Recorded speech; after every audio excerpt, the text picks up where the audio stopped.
Muchas gracias a los miembros de la mesa de honor, a los señores decanos, catedráticos, a los jóvenes universitarios, las más buenas noches y el agradecimiento por invitarme a compartir unos momentos con ustedes en esta semana importante para la Universidad Ricardo Palma, de la cual ahora soy parte, a mucho orgullo además.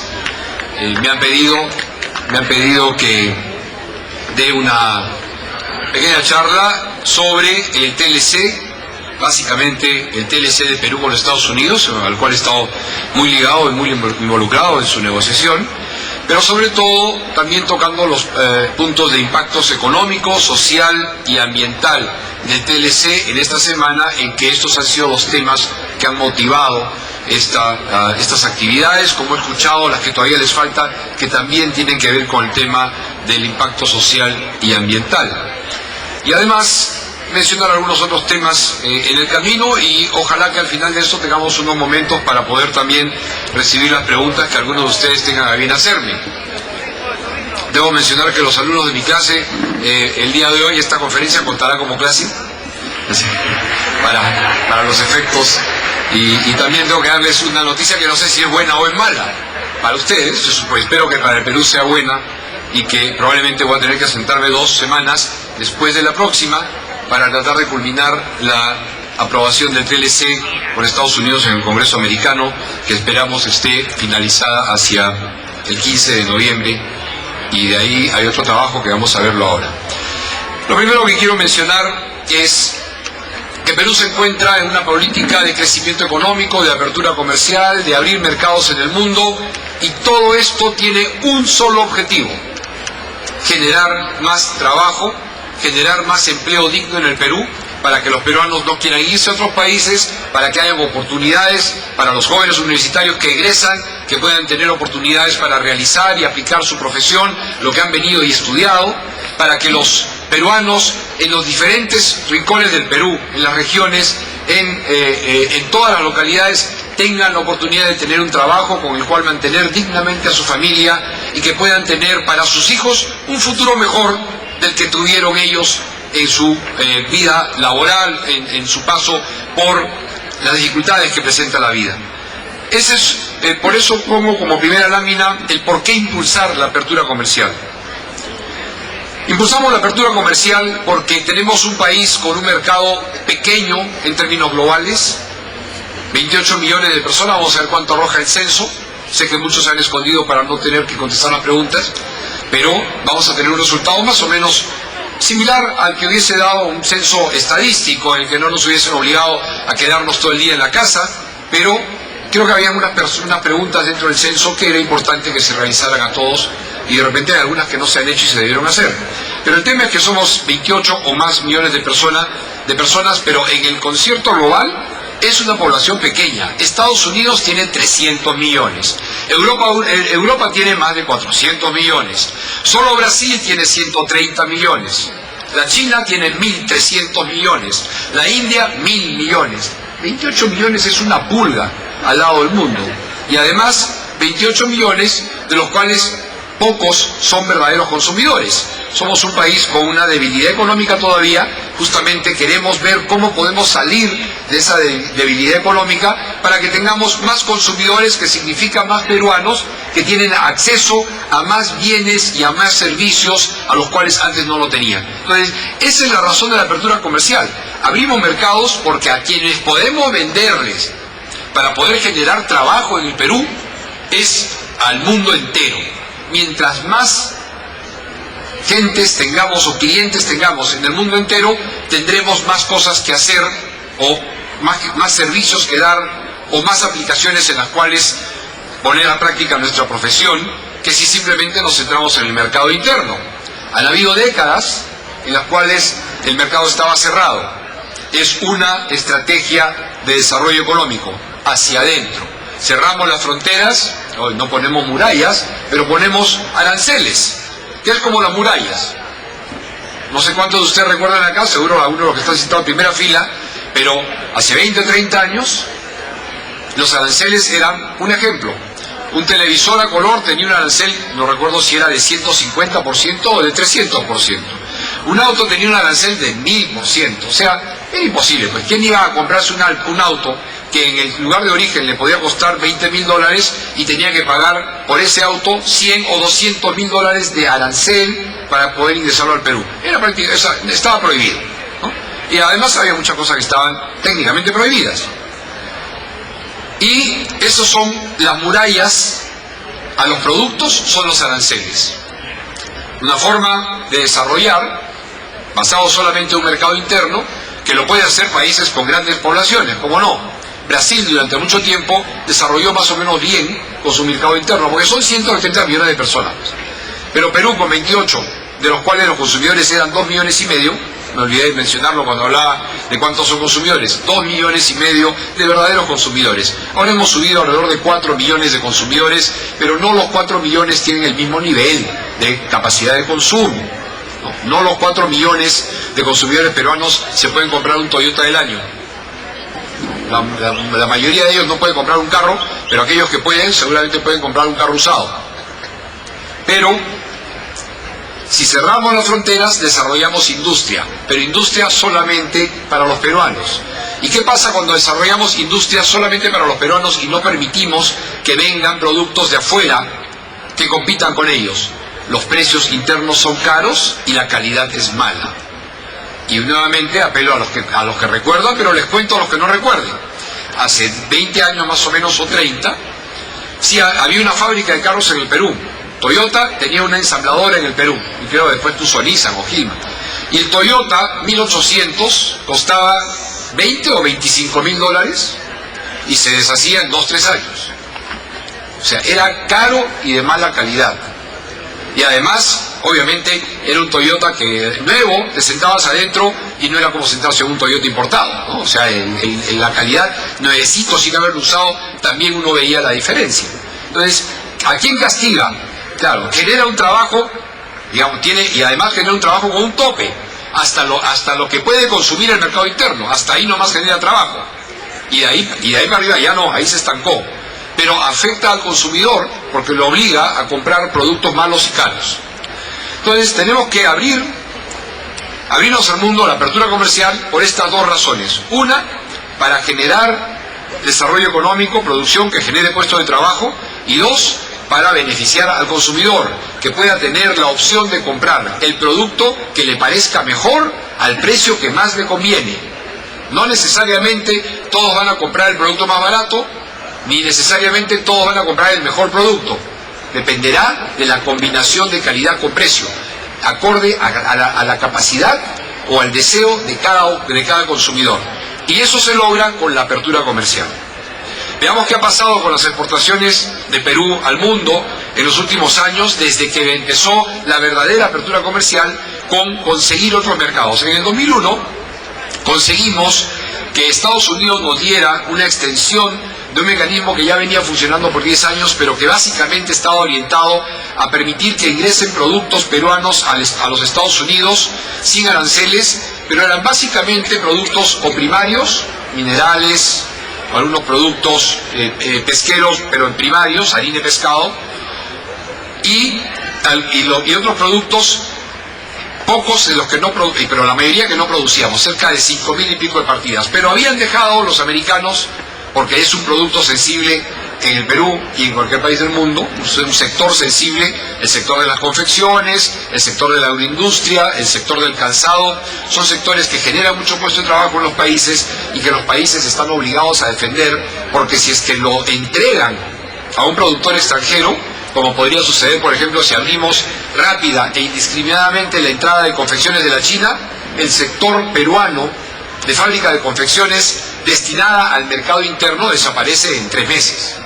No podría competir con los precios de la China, porque la China tiene una cantidad de subsidios y de distorsiones económicas que nosotros no tenemos ahora, y con eso no podemos competir. Entonces los países protegen estos productos, y Estados Unidos hacía lo mismo en esa época. Entonces dejó confecciones, dejó agroindustria como los espárragos, y dejó calzado fuera de las preferencias desde el 91 hasta el 2000. Y en el 2001 negociamos con Estados Unidos la extensión del ACPA, las siglas eran Andean Trade Promotion Act, que era promoción del intercambio comercial andino. para Perú, Colombia, Ecuador y Bolivia. Y incluimos, en el 2001 logramos que nos entregaran también acceso con arancel cero para las confecciones, no para los tejidos ni para los hilados, solamente para la prenda terminada, para los espárragos, para los zapatos. Nos dieron esa extensión, pero solo por 4 años. Y en 4 años se terminaba y otra vuelta había que volver a sufrir el proceso de pedir o de negociar que nos volvieran a extender esta preferencia unilateral. ¿Cómo evitamos que cada 3 o 4 años otra vuelta se acabe y estemos en la disyuntiva de si lo volverán a aprobar o no? Con un TLC, con un Tratado de Libre Comercio, que es un acuerdo bilateral, que tiene permanencia en el tiempo, es permanente, y que nos permite asegurar no solamente el ingreso de nuestra mercadería a Estados Unidos, sino atraer más inversiones. Y veamos qué pasó entre el 2001 y el 2006, mientras estuvo en vigencia el APTEA, que incluyó las confecciones, a los espárragos y al calzado. Subimos en exportaciones de 7.000 millones a 24.000 millones del 2001 al 2006. Del 2001 al 2006 subimos más de 3 veces, más que triplicamos nuestras exportaciones, basados en la apertura de un mercado, de un solo mercado, el de los Estados Unidos. Pero no nos podemos quedar ahí. Hay un largo camino por recorrer, porque tenemos que compararlo lo que hemos hecho hasta ahora con cómo estábamos antes con relación a otros países y qué más tenemos que hacer. Veamos acá en esta gráfica. En el 1970, hace poco más de 30 años, Perú exportaba 1.000 millones de dólares. Colombia exportaba menos que el Perú, hoy exporta 1.000 millones más, pero, ojo, estamos acercándonos, exportaba mucho más que nosotros al comienzo de esta década que lo que estábamos en 2006. Pero veamos con Chile. Chile exportaba apenas más que nosotros y hoy más que nos duplica en exportaciones.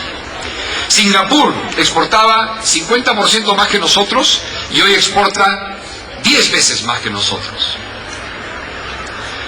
México exportaba casi igual que nosotros y hoy exporta más de 10 veces más que nosotros.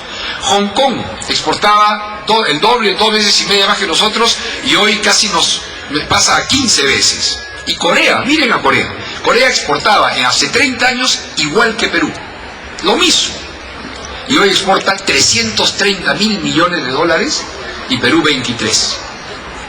Miren la diferencia y lo que tenemos que hacer todavía para recuperar eso que hemos perdido durante 30 años. Yo sé que hay muchas personas, felizmente no la mayoría del Perú, la mayoría ya entendió que la inversión es importante, que la exportación es el camino a la generación de más trabajo, y además entendió que la globalización tiene beneficios que no podemos desaprovechar más. Ahí está, en esta gráfica, está un ejemplo claro de qué sucede cuando no abrimos mercado, cuando no queremos globalizar. Nos quedamos en 23 frente a 300, y no es 23 ya es con el crecimiento de estos 5 años producto de la apertura. Nosotros hemos quedado en 7.000 millones de dólares, o un poco menos inclusive, versus 330.000 de un país que decidió abrirse al mundo y ser pionero en la globalización. Esta es una lámina contundente para aquellos que no creen en la globalización, que quieren que volvamos a tener la experiencia de la década del 70, en el cual los precios eran altísimos, los productos eran malos, y llegamos a un tope de empleo y de ahí no podíamos subir un empleo más.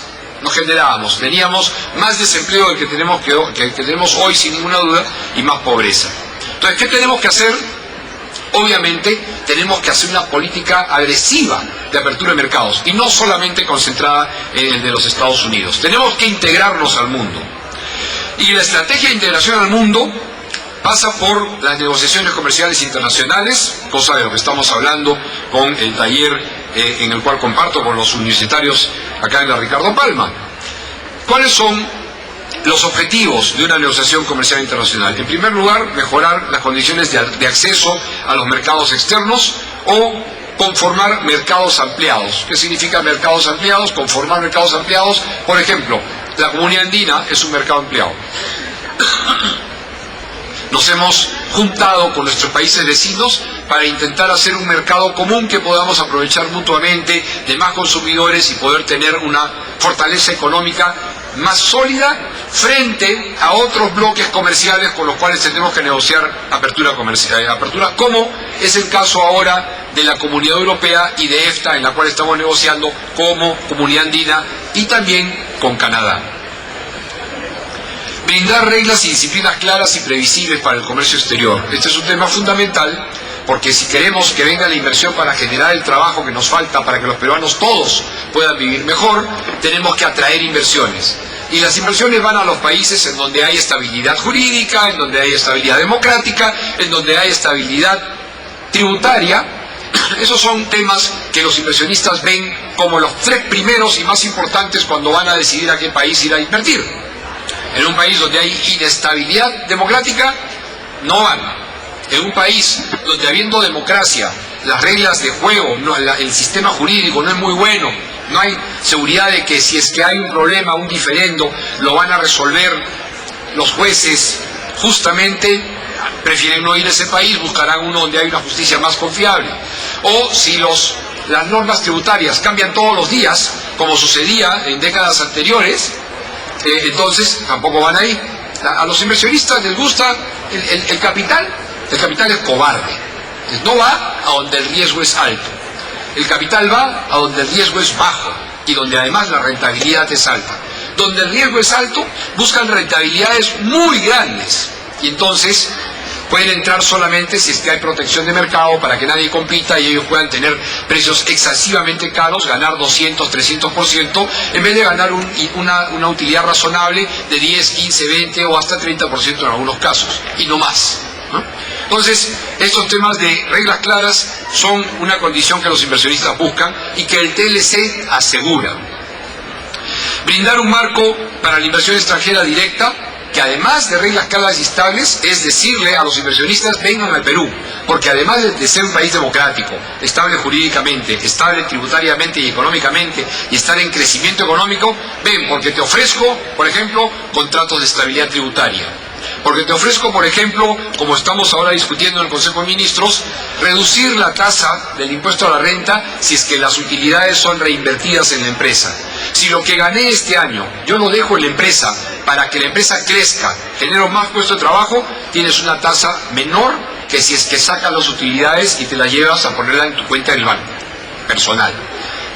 Una medida que fomenta la inversión, porque le da una posibilidad de tener mayores utilidades más adelante, pero generando un crecimiento económico mayor que redunda en beneficio del país y del empleo. Y brindar o prevenir el impacto negativo de acuerdos firmados por otros países. ¿Qué significa esto? Hay otros países que están firmando TLCs con los países con los cuales estamos nosotros negociando. Y los primeros países que tienen TLC son los que aprovechan mejor los mercados a los cuales quieren ingresar. Estados Unidos ya tiene un TLC con México y Canadá, ya tiene un TLC con Chile, y ya tiene un TLC con Israel, con Jordania, con Bahrein, con Omán, ya negoció y cerró con Marruecos, todavía no entró en vigencia, con Australia, tiene otros TLCs, y algunos de esos países además son competidores nuestros, no solamente el caso de Chile, por ser vecino, compite con nosotros para ingresar al mercado americano. Marruecos, que está muy lejos de nosotros, compite muy fuerte con nosotros porque hacen lo mismo que nosotros hacemos y le vendemos a los Estados Unidos.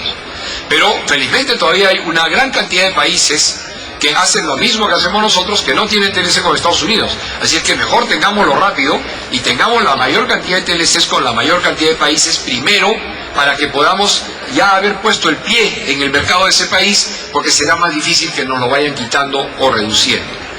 Entonces, prevenir el impacto de acuerdos firmados por otros países y además adelantarnos a los acuerdos que firmarán. Y finalmente, en las reglas actuales de globalización, por reglas de OMC, terminarán eliminándose los aranceles entre todos los países que forman parte de la OMC y que hoy son prácticamente todos los países del mundo, excluyendo a Corea del Norte, excluyendo a la China, que está por ingresar oficialmente, pero que ya es un miembro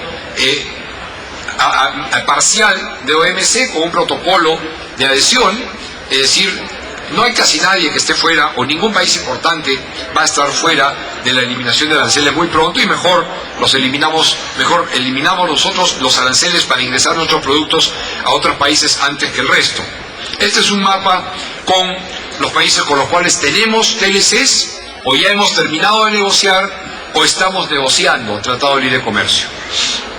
Con Estados Unidos, prácticamente terminado, está firmado, falta la aprobación del Congreso americano, y luego de que apruebe el Congreso americano habrá que implementar el TLC en el Perú. Eso tomará algunos meses, yo espero que no sea más de 6 o 8 meses. Si se pasa de 6 o 8 meses entramos en problemas con cuándo entraría en vigencia el TLC, pero mientras no entre en vigencia, felizmente tendremos todavía el APTEA, que nos asegura mantener nuestro ritmo de exportaciones, pero no crecer.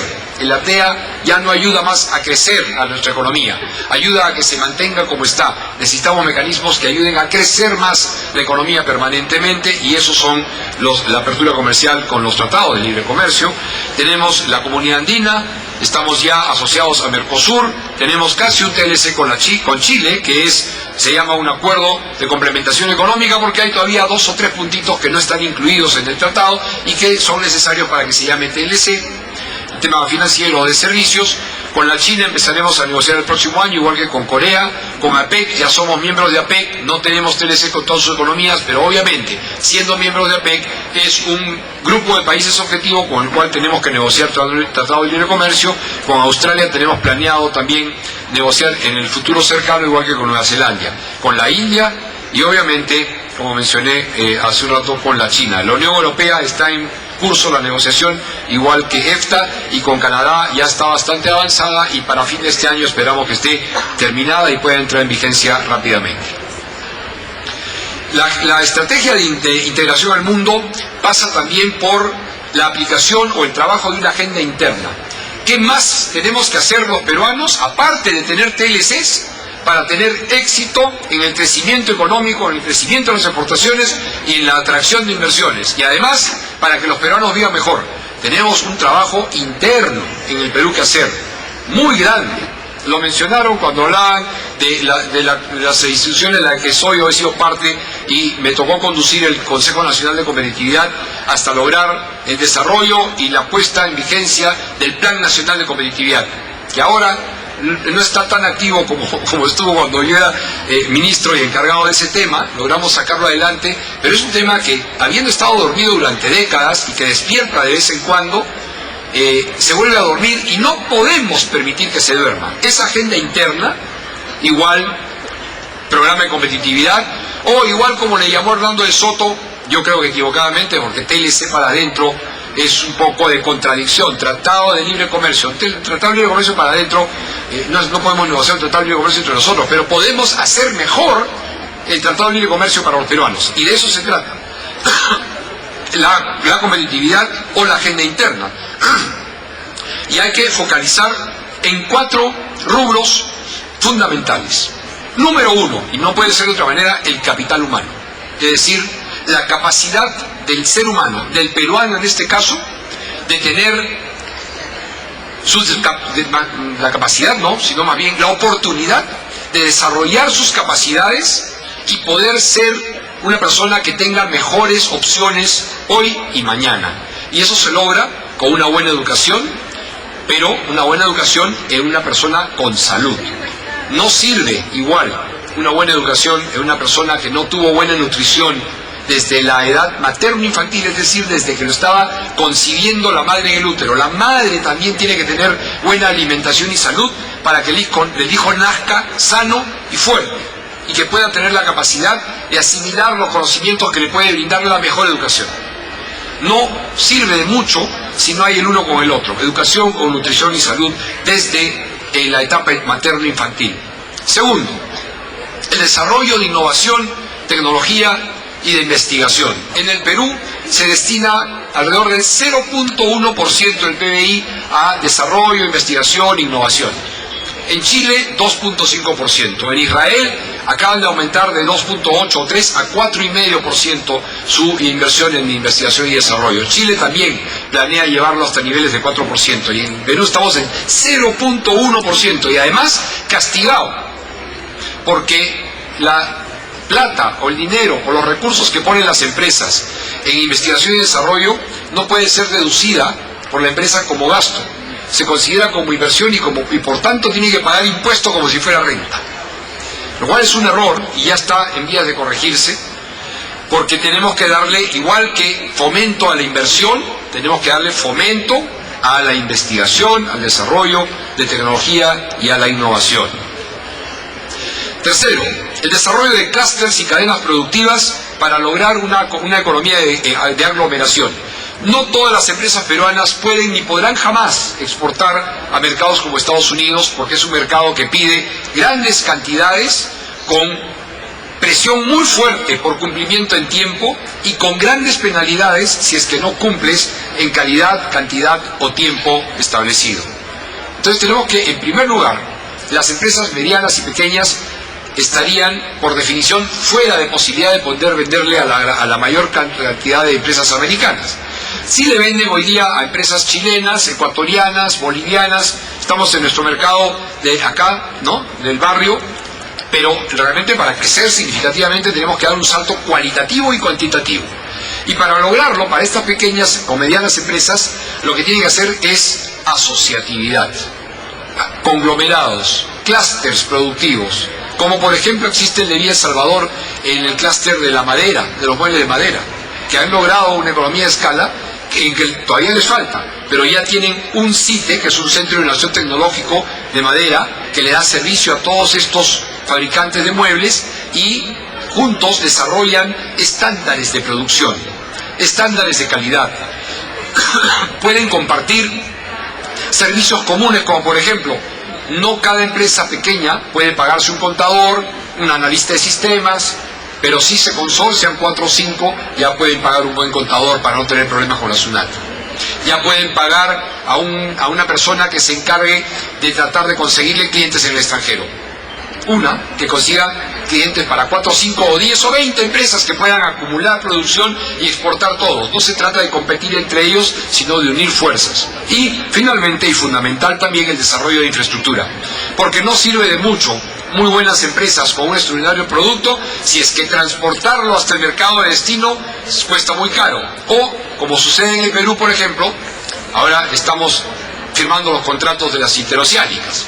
Yo tengo ahora el honor y el encargo de conducir Proinversión, que es la agencia para la promoción de la inversión privada, y estamos muy concentrados en los temas de concesiones, y uno de los temas más importantes de las concesiones es la construcción de carreteras que nos faltan en gran cantidad en el Perú para poder ser un país con opción al desarrollo y al primer mundo. Y se han ya firmado los contratos de toda la Interoceánica Sur, por ejemplo. Y esta semana que pasó hemos firmado los 2 últimos tramos, el tramo 1 y el tramo 5. Tenemos un déficit de la infraestructura en el Perú calculado, estimado en 23.000 o un poco más millones de dólares. En carreteras, en puertos, en aeropuertos, en cadenas de frío, en cadenas de almacenamiento, en una serie de cosas logísticas que son importantísimas para que nuestra producción pueda ser competitiva para exportar.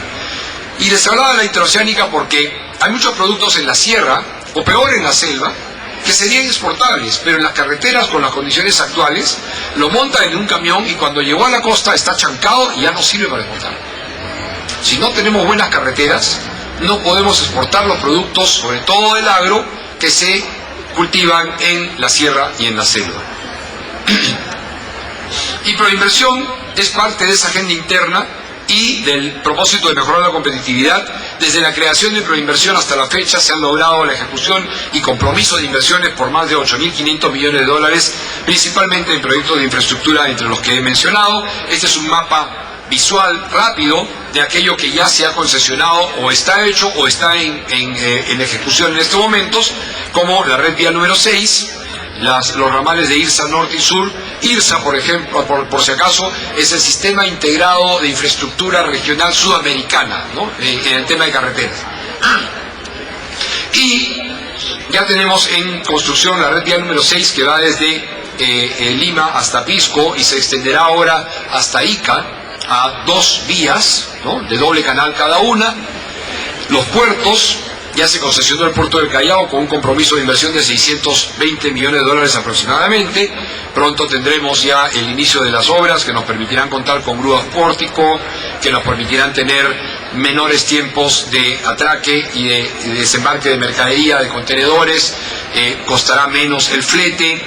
Los barcos tendrán más incentivo para entrar al Callao, y hoy muchos barcos se pasan de Valparaíso hasta Barranquilla, porque en el Callao no quieren parar, primero porque les demora mucho, segundo porque les cuesta mucho, y tercero porque llegan con falso flete. Falso flete es cuando pueden cargar pero no hay carga que descargar acá.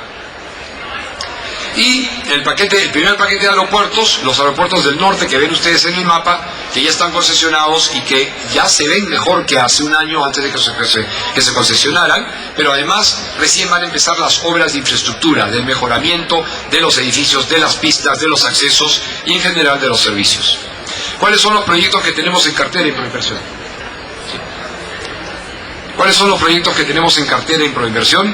Este es un mapa de los proyectos, no voy a detallarlos cada uno de ellos, nos demoraría demasiado.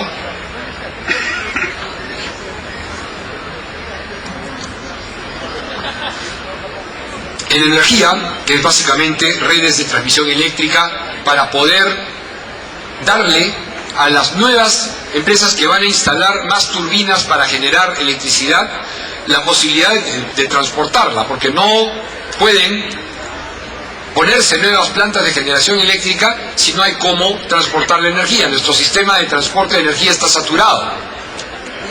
Entonces hay 4 líneas importantísimas de transmisión eléctrica distribuidas en el país que van a permitir que se incremente la capacidad de energía que se genera. En transporte terrestre, las carreteras que están pendientes son la red vial número 4, que es de Lima hacia el norte, prácticamente hasta Trujillo. La IRSA Centro, que desafortunadamente se declaró desierta, ya se licitó en julio de este año y no hubieron posteriores porque hubieron errores en la formulación de las propuestas. No hubieron interesados porque era una concesión que en las condiciones en que se planteó generaba o muy alto riesgo para los inversionistas que estuvieran dispuestos o interesados en construir carreteras y en manejarlas después, o los precios que se querían pagar eran muy bajos y no era atractivo para ellos. Hay que concesionar cuidando el interés del Perú, de la plata del Estado, cuidando que las tarifas que se cobren por peajes sean tarifas justas y razonables, y cuidando que sean empresas que realmente hagan un buen trabajo en construir la pista y en mantenerla durante el plazo de la concesión, que puede ser 25, 30 o más años. Hay proyectos de saneamiento, hay uno muy importante en Huascacocha, que es la derivación de las aguas de la otra vertiente de los Andes hacia el Rímac, al río Rímac, que necesita más caudal de agua para abastecer la demanda que Lima va a ir incrementando en el futuro. Si no hacemos una derivación para dotar de más agua a Sedapal en Lima, en el 2009 vamos a tener que tener racionamiento por horas o por barrios. Y obviamente nadie quiere eso. Ya hemos sufrido los racionamientos en la década del 70 y en alguna de los 80, y no queremos volver a eso, y obviamente el foco hoy es solucionar cuáles son los cuellos de botella que podrían generar problemas en el futuro. En puertos, hay 5 puertos más en la costa que se concesionarían en los próximos 6 a 12 meses, entre ellos el de Pisco, que trataremos que sea el primero y muy rápido para poder permitir que ese puerto ayude en la recuperación y la reconstrucción de esa tremendamente golpeada zona del país por el terremoto. En el norte, Paita; en el sur, Hilo; Chimbote en el norte, Salaberry, y como mencioné el puerto de Pisco, y 3 puertos fluviales: Iquitos, Yurimaguas y Pucallpa. En agricultura, un proyecto para desarrollar la segunda etapa de Majes Sihuas 2, que no solamente pondría en valor una gran cantidad de hectáreas, 65.000 hectáreas en las cuales podría cultivarse más producción para exportación, sino que además ayudaría a resolver los problemas que muchos de ustedes habrán podido ver hace 2 semanas en un reportaje en uno de los programas dominicales de la noche, sobre la cantidad de problemas que había con Majes Sihuas 1, y que efectivamente hay que solucionarlos. El impacto ambiental y en los pobladores y los agricultores hay que cuidarlo. Se está diseñando Majes Sihuas 2 tomando en cuenta estos problemas que hubieron en el 1 para no repetirlo, y además diseñando un plan para que esta nueva etapa ayude a resolver los problemas de la primera. En el tema de aeropuertos, los aeropuertos del sur del país. Hasta el momento tenemos solamente el acuerdo del presidente regional de Puno de querer concesionar su aeropuerto. Los otros presidentes lo están pensando. Vamos a ver qué pasa. No está Cusco entre estos aeropuertos todavía porque hay un problema por solucionar, que es si se puede construir un nuevo aeropuerto en Chincheros o no. Y en hidrocarburos, la construcción de un gasoducto en el departamento de Ica, que permitiría la construcción y operación de más inversiones en un tema que utiliza el gas para darle mayor valor agregado al gas en el Perú, es decir, que el gas genere más trabajo y más beneficio para los peruanos antes de ser exportado. La industria petroquímica se va a instalar en Pisco y va a generar una importante cantidad de puestos de trabajo y además va a significar una inversión no menor de 2.000 millones de dólares. Y en algunos otros proyectos, entre los cuales están suministros de agua en ciudades, el tren urbano de Lima, el famoso tren que va desde el sur de Lima, de Villa El Salvador, y que hoy llega los pilotes hasta la avenida Aviación, por ahí en San Borja, pero que la última parte de la pista termina en Atocongo. Se va a extender hasta la plaza, hasta la avenida Grau, por el Hospital 2 de Mayo, y después habrá que seguir y ahí empezará a funcionar, y habrá que extenderlo hacia el cono norte de la capital, y obviamente habrá que hacer luego un ramal que atraviese de este a oeste. Veamos ahora los resultados más importantes y entramos un poco también a los temas de ambiente y de responsabilidad social. Los resultados más importantes para el Perú de la apertura comercial son garantizar el acceso preferencial y permanente, la reducción de los aranceles que les hablé hace un momento, proteger a los productos agrícolas sensibles. Obviamente hay productos y sectores que se podrían ver afectados con el TLC, porque así como nosotros queremos entrada para nuestros productos a los Estados Unidos, los gringos quieren entrada para sus productos al Perú, y tenemos que dársela porque si no, no nos dan ese acceso permanente. Y en algunos de esos productos, en la mayoría de lo que el Perú produce y Estados Unidos produce, somos complementarios. Es decir, mayormente no producimos lo mismo, no competimos, pero en algunas cosas sí. Estados Unidos ya no fabrica camisas y t-shirts, eso se hace en Perú o en México. Fabrican todavía la tela y los hilados, pero también están dejando de hacerlo.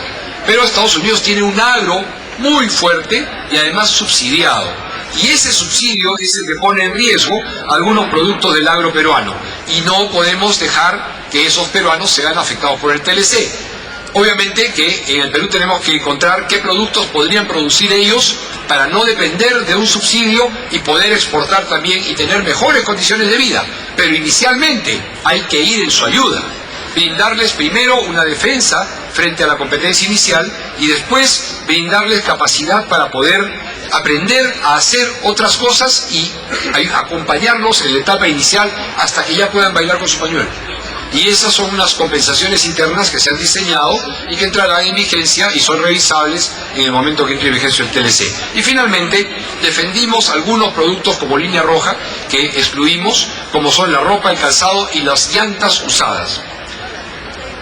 Los gringos, y en general esto era un tema que venía de hace mucho tiempo, cuando yo era presidente del Comité de Confecciones en la Sociedad Industrial que se mencionó, me tocó también luchar contra la autorización para importar y vender ropa usada del extranjero. ¿Y qué pasa con eso? En países como Estados Unidos y en otros países, la ropa usada, pasan los recolectores de ropa usada por la calle y se la regalan. La colecta el Salvation Army en Estados Unidos, por ejemplo, que es una institución de beneficencia, que recolecta ropa usada para dársela a los pobres que no pueden comprar ropa supuestamente en Estados Unidos. Pero como no hay tanto pobre en Estados Unidos como la ropa que recolectan, ellos tienen un montón de ropa usada que han recolectado y no tienen nada que hacer con ella. Bueno, no le pueden entregar pues 400 prendas a un americano usadas, ¿no? O sea, no les sirve de mucho. Lo que necesitan es que tenga con qué vestirse en verano y en invierno, un pobre que deambula por la calle, y que lo ayuden a tener comida, etcétera. Entonces, ¿cómo completan esa otra parte de ayudarlo a tener comida y dónde darle de dormir? Vendiendo el excedente de la ropa usada que han recolectado. ¿Y a quién se la venden? Al Perú. No, pues, no vamos a aceptar que se la vendan a Perú, porque finalmente lo que estaríamos aceptando es que los pobres del Perú estarían pagando para que le den comida a los pobres en Estados Unidos. Discúlpenme, pero los pobres del Perú también necesitan que les den comida, además de ropa. No tienen que estar pagando para que el pobre americano coma a costa del bolsillo del pobre del Perú. Y eso fue un tema que fue hasta la última ronda de negociación, se mantuvo abierto como una línea roja a los Estados Unidos, que no querían cerrar el TLC si no le dábamos acceso para la ropa usada. Esta explicación que les acabo de hacer yo, de que el pobre del Perú va a pagar la comida al pobre de Estados Unidos y que el pobre del Perú necesita más comida que el de Estados Unidos, se la hice yo finalmente a la jefa negociadora americana, y después que escuchó mi argumento, creo que eran como las 3 o 4 de la mañana, me dijo, lo pensó y dijo, tienes razón, no hablemos más del tema. Esas líneas rojas, ellos también tuvieron sus líneas rojas. Neumáticos, déjenme explicar el tema de neumáticos. Algunos se estarán preguntando, ¿y llantas usadas por qué están prohibidas? No solamente porque están un poco usaditas, porque hay llantas usadas que son mejores que muchas de las llantas que usan carros que circulan acá y que seguro podrían tener un precio que, bueno, si yo encuentro una llanta usadita con media cocada, me la compro si me cuesta 50 soles, ¿no? Y le pongo, y cambio la llanta que está en ya lona de cebolla, en mi auto que se revienta cada 3 cuadras.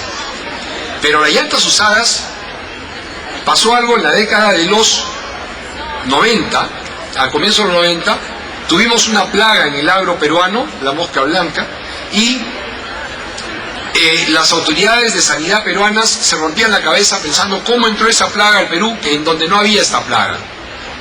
Porque no teníamos, y de repente sufrieron nuestras exportaciones, porque los países no aceptan cultivos o productos del agro que tienen plagas. Ya se erradicó felizmente, pero después de hacer una gran cantidad de estudios y no sabemos de dónde había venido, se empezó a estudiar dónde más había esta plaga. Y resultó que uno de los países donde había esta plaga era en un país del Asia. Y empezamos a ver, ¿y qué había venido del Asia? ¿Qué barcos habían venido del Asia? Y de repente se detectó que entre los productos que venían permanentemente del Asia eran llantas usadas. ¿Y a dónde se vendían? Llantas de tractores que iban al agro. Para los tractores agrícolas, y se fue y se comprobó, y en las llantas usadas que venían de afuera venía la plaga, como vienen enfermedades en la ropa usada. Entonces, obviamente el Perú, como no permite tampoco Estados Unidos la importación de ropa usada, nosotros tampoco teníamos por qué permitirlo, o de llantas usadas. Y Estados Unidos tenía su línea roja, que era el tema de medicamentos, por ejemplo, y lo voy a explicar un poco ahora. Otro de los temas importantes según TLC es preservar la salud pública y el acceso a los medicamentos. Y este fue un tema muy polémico, seguro muchos de ustedes habrán escuchado o leído que cuando entre en vigencia el TLC van a subir de precio los medicamentos. Vamos a perder los medicamentos genéricos, ya no van a haber medicamentos baratos porque cuando entre el TLC en vigencia se acabaron los genéricos. Y eso es falso, es mentira. Obviamente yo no hubiese podido estar en una mesa de negociación y pretender que el acceso para las medicinas, sobre todo los genéricos, que en el Perú es importantísimo porque la mayoría de la gente no tiene plata para pagar un medicamento de marca, que elimináramos el acceso a esos medicamentos. Yo no me hubiese sentado a una mesa de negociación a negociar en esas condiciones de ninguna manera. Y no lo aceptamos. Obviamente ellos pretendieron, pero no lo aceptamos, y yo lo dije, y el ministro Ferrero en esa época también lo decía, que era, si tú exiges eso, no quiero TLC, ¿no? O sea, no me interesa el TLC con Estados Unidos si lo que quieres es que los peruanos no puedan tener acceso a las medicinas y se mueran por enfermedades que hoy son curables. Entonces, ese fue un tema crucial. No se aceptó el tema de la eliminación de los genéricos, ni tampoco se aceptó las patentes de segundo uso, que es un medicamento que ya existe, utilizarlo para algo nuevo, ¿no? O sea, no hay mucho desarrollo que hacer ahí, simplemente eso por casualidad. A veces los médicos se dan cuenta de que un medicamento para el dolor de cabeza sirve para otra cosa. El Viagra es hecho en base a medicamento para curar el dolor de cabeza, pero no han investigado durante 20 años para descubrir el Viagra. Fue de casualidad que se encontraron que personas mayores que tomaban en grandes cantidades estas pastillas para calmar el dolor de cabeza tenían un resultado en su potencia sexual o en su apetito sexual, y entonces lo desarrollaron y pretendieron ponerle patente durante 10 o 20 años. No, señor. De eso no han invertido lo que ustedes invirtieron en el desarrollo del proyecto original. Las patentes son para que los laboratorios recuperen los cientos de millones de dólares que invierten para desarrollar un nuevo medicamento. No justificaba que vuelvan a ganar por algo que ya habían desarrollado. Y la apertura también significa mayores oportunidades para exportar servicios profesionales. ¿Qué es esto? Los arquitectos peruanos tendrán hoy la posibilidad, que no tenían antes, de poder hacerle los planos para un edificio en Estados Unidos porque será reconocido como válido su conocimiento y su título profesional. Y además eso significará que tendrán mayores posibilidades de acceder a una visa para ir a cerrar un contrato de brindarle un servicio, sea el desarrollo de un programa de software para una empresa de contabilidad o de lo que sea, o para vender un plano para un edificio, para cualquier tipo de profesión. Uno podrá acceder a este nuevo mercado que, como hemos mencionado, es más de 10 veces más grande que el nuestro. Fortalece también la aplicación de legislación laboral y ambiental. Ahí hubo una discusión posterior al término del TLC para las enmiendas, y reconoce nuestra biodiversidad, que es uno de los temas de esta semana en la universidad, nuestros recursos genéticos y los conocimientos tradicionales. El impacto económico, social y ambiental es obviamente la razón de ser y lo que forma la estrategia de negociar un TLC. No solamente para fortalecer nuestra integración al mundo, para incrementar la inversión y que vengan más inversiones al Perú, ni tampoco para ampliar la oferta exportable. Se trata de mejorar la vida de los peruanos, para que tengan mejores precios en los productos que consumen, para que tengan mayor variedad y calidad de productos, pero sobre todo para que puedan tener más trabajo en un ambiente respetado, es decir, en el medio ambiente respetado por la naturaleza. Estos son algunos datos y cifras sobre las principales variables económicas. Con el TLC, probablemente el crecimiento del PBI que tenemos hoy de entre 7 y 8% se incrementará un punto o un punto y medio más con el TLC, con el flujo de inversiones que va a venir y con el aumento de las exportaciones. Se aumentarán las importaciones también, obviamente, lo cual va a mejorar el tipo de cambio que afecta a la exportación. Lo primero que vamos a ver como efecto del TLC no va a ser un gran salto en exportaciones. Eso va a demorar un poquito más. Lo primero que vamos a ver como efecto va a ser un incremento en importaciones y un incremento significativo en las inversiones que vendrán no solo de Estados Unidos, sino del resto del mundo, para producir en Perú, para exportarle a Estados Unidos. Y en generación de puestos de trabajo. Hemos más que triplicado los puestos de trabajo que se han generado durante la década del APA-APDEA. Este es el incremento de puestos de trabajo producto de la apertura del mercado americano unilateralmente, en el cual no entregamos nada.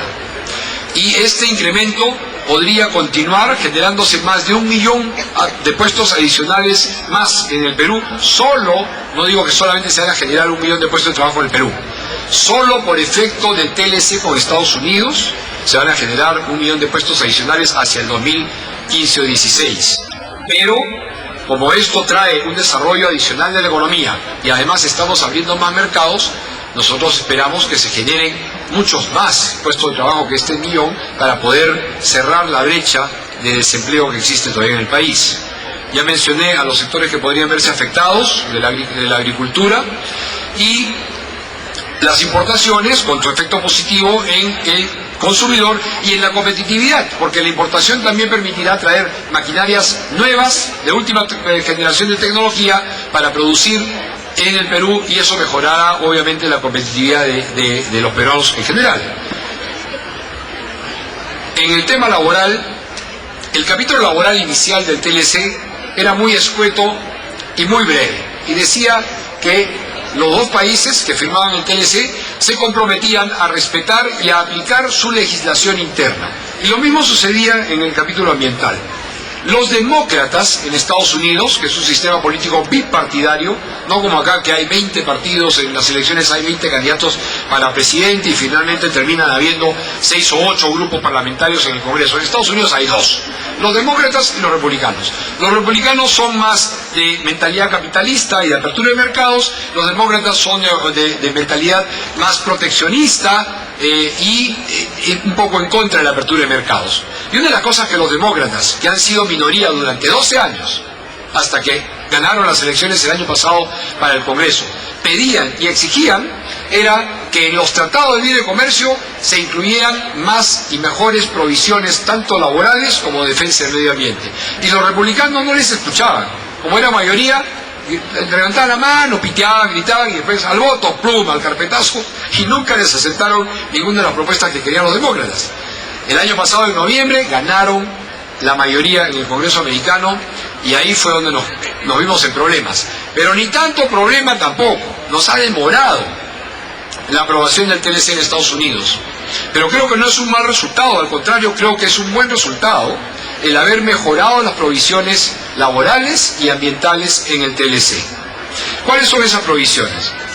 Ahora no solamente se comprometen los países a cumplir con su legislación interna, sino que además certifican y garantizan que cumplirán con los 5 principios básicos de OIT, que son libertad de asociación, derecho a la negociación colectiva, eliminación de toda forma de trabajo forzosa o obligatoria, abolición del trabajo infantil y la prohibición de las peores formas de trabajo infantil, eliminación de la discriminación con respecto al empleo y a la ocupación. Son 5 principios con los que nadie podría estar en contra. No tengo ningún problema como peruano en aceptar que en un TLC yo diga, me comprometo a cumplir con estos principios, que son principios de derechos humanos, no solamente laborales. Podemos modificar nuestras normas laborales. No nos hemos comprometido a no modificarlas. Nos hemos comprometido a que las normas que saquemos no vulneren los principios básicos de las personas y sobre todo de los trabajadores. Y es un instrumento con la enmienda en el capítulo ambiental que va a fomentar una mayor protección ambiental. Es cierto que hubieron los chivos expiatorios o las cabezas de turco, que fueron los exportadores de productos de caoba o de caoba en sí, que fueron acusados de ser todos unos tramposos que talan ilegalmente la caoba y la exportan ilegalmente. Y eso es mentira. Los exportadores de caoba a Estados Unidos, como el resto de los que producen algo y lo exportan a Estados Unidos, son auditados muy escrupulosamente. Pero eso no significa que en el Perú no haya ese problema. Hay tala ilegal de informales, no necesariamente que exporten a Estados Unidos, no la exportan a Estados Unidos. Y hay además deforestación y arrasan quemando grandes cantidades de bosques que obviamente queremos conservar para nuestra explotación racional, para nuestro oxígeno, pero además que el mundo está mirando al Perú y a Brasil y a otros países amazónicos y sobre todo y en África, que son los pulmones del mundo. Estas grandes extensiones de bosques silvestres que son los que producen el oxígeno y además permiten que las especies sigan existiendo. La caoba hoy es una especie maderable en vías de extinción. Hay que cuidarla, ¿no es cierto? Entonces, lo que nos comprometemos con la enmienda en el capítulo ambiental es a tener un mayor cuidado y a certificar que lo que se exporta no ha provenido de una tala ilegal, lo cual obviamente ya se viene haciendo, y no deberán preocuparse las empresas que lo hacen responsable y seriamente, pero sí que se preocupen aquellas que lo hacen sacándole la vuelta al sistema. Finalmente, en este capítulo ambiental, como ha sido incorporado, también y en el laboral, lo aceptamos y hicimos estas modificaciones, pero le dijimos a los americanos, oigan, para poder cumplir con lo que ustedes nos están pidiendo que cumplamos, con lo que estamos de acuerdo, no es que no lo cumplimos porque no queremos, sino porque el Perú es un país con poca capacidad financiera, el Estado no tiene los recursos para llegar a todos los rincones del Perú y certificar que se aplica la ley tanto laboral como ambiental y tributaria, etcétera. Por eso es que en el Perú tenemos más del 60% de informalidad, porque la SUNAT tampoco tiene los fondos necesarios para ir y chapar y perseguir a todos los informales. Entonces, ¿qué hace? Hace lo que le cuesta menos, le sube los impuestos y le aprieta el cuello a los que ya conoce, que son a los formales. Lo mismo sucede en el tema ambiental y lo mismo sucede en las inspecciones laborales. Entonces pedimos cooperación y aceptaron darnos presupuestos de cooperación para poder financiar estos nuevos programas y estas nuevas agencias que se dedicarán a implementar estas enmiendas. Finalmente, en el tema ambiental, reconocer y comprometernos al cumplimiento de los 7 acuerdos multilaterales sobre el medio ambiente, que sus siglas se conocen como MUMAS, de los cuales el Perú ya es parte, y la imposibilidad de flexibilizar legislación ambiental que tienda a incumplir con estos acuerdos ambientales si es que esto afecta al comercio o a la inversión. Finalmente, unas cuantas citas. Luego de esta enmienda en el capítulo ambiental específicamente, el reconocido experto ambientalista Antonio Brack Eck, que hoy es una celebridad que conduce la institución encargada de cuidar el medio ambiente del Estado, dijo: Estados Unidos no ha ratificado el convenio sobre diversidad biológica, pero ahora con el TLC vamos a lograr que reconozca exactamente lo que está escrito y acordado a nivel mundial de ese convenio, que los conocimientos tradicionales y la biodiversidad son un potencial y hay que respetarlo. Este es un tema que tiene que ver con el reconocimiento de nuestra diversidad y además, añadió, hay rubros que pueden ganar miles de millones de dólares.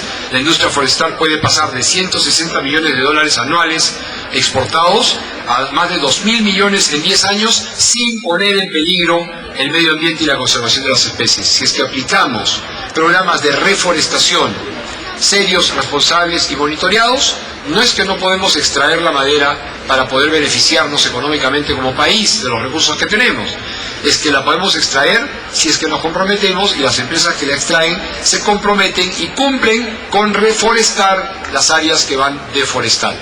Así se hace responsablemente y entonces con estas enmiendas no hemos retrocedido, sino logrado un mejor TLC que además tomaba en cuenta muchas de las observaciones y críticas que se hacían. Probable que aquellos que criticaban en estos temas, a pesar de que se ha mejorado en aquello que ellos pedían, siguen criticando ahora con otros temas. Ese es un deporte nacional, pero el 75% de la población en el Perú hoy entiende que es la globalización y la apertura comercial la que nos puede permitir seguir creciendo económicamente, solucionar nuestros problemas, con cuidado por el medio ambiente, y que la ola de la bonanza económica mundial que hoy tenemos y que Perú le está aprovechando muy bien, no va a durar para siempre. Y el país que la aproveche mejor hoy estará en mejor posición para enfrentar las crisis económicas que se vienen en el futuro, y ya estamos sintiendo la primera con lo que está sucediendo con el dólar y con los precios de los minerales peruanos que están bajando y el petróleo que está subiendo. Cuando hace aproximadamente 3 o 4 años el petróleo estaba en $40 el barril, hoy está en 92 o 94, va a llegar a 100 muy pronto. Eso significa un golpe tremendo para una economía que no está preparada para defenderse. La economía peruana hoy está preparada. No perdamos lo que hemos hecho hoy, más bien fortalezcámoslo y sigamos trabajando para mejorar, haciendo la parte de la agenda interna en la cual sí nos falta todavía un buen trecho. Espero no habernos cansado demasiado. Si es que hay preguntas, encantado de responderlas y muchas gracias por su atención.